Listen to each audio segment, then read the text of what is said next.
మహమ్మద్ సిరాజ్ టీమిండియాకు చాలా కీలక ఆటగాడు. గత కొన్నేళ్లుగా భారత జట్టు పేస్ దళంలో ముఖ్యమైన పాత్ర పోషిస్తున్న ప్లేయర్.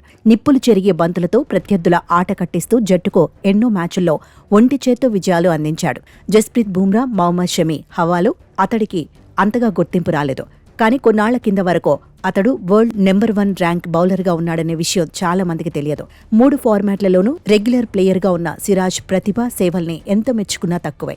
అలాంటోడికి అన్యాయం జరిగింది. ప్రతిష్టాత్మక ఛాంపియన్స్ ట్రోఫీ కోసం భారత జట్టును తాజాగా ప్రకటించిన విషయం తెలిసిందే. 15 మంది సభ్యుల ఈ జట్టుకు హిట్ మ్యాన్ కెప్టెన్ కాగా శుభ్మన్ గిల్ వైస్ కెప్టెన్గా ఎంపికయ్యాడు.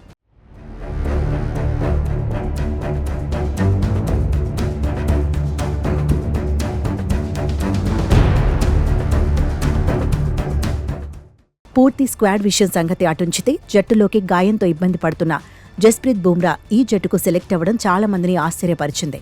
మరోవైపు సర్జరీ తర్వాత కంబ్యాక్ ఇస్తున్న వెటరన్ పేసర్ మహమ్మద్ షమి కూడా ఈ స్క్వాడ్లో ఉన్నాడు. కానీ గత కొన్నేళ్లుగా వన్డే టీంకు కీలక పాత్ర పోషిస్తున్న మహమ్మద్ సిరాజ్ను మాత్రం సెలెక్ట్ చేయలేదు. దీంతో అతడి అభిమానులు తీవ్ర నిరాశకు గురవుతున్నారు.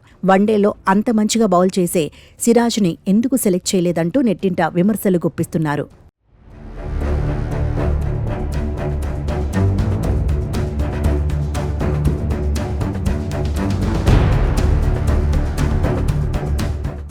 వన్డేల్లో నెంబర్ 1 బౌలర్గా కొన్నాళ్లు అందర్నీ హడలెత్తించాడు సిరాజ్.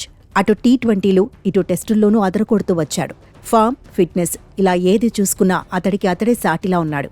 అలాంటి వాణ్ణి ఛాంపియన్స్ ట్రోఫీకి సెలెక్ట్ చేయకపోవటం వివాదాస్పదంగా మారింది.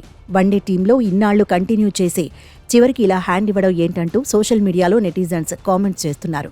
అతన్ని నమ్మించి మోసం చేశారంటూ ఫైర్ అవుతున్నారు. సిరాజ్ పడిన కష్టానికి ఇదా ప్రతిఫలం అని క్వశ్చన్ చేస్తున్నారు. బీసీసీఐ తమ నిర్ణయాన్ని వెనక్కి తీసుకోవాలని, జట్టులోకి సిరాజ్కు చోటు కల్పించాలని డిమాండ్ చేస్తున్నారు.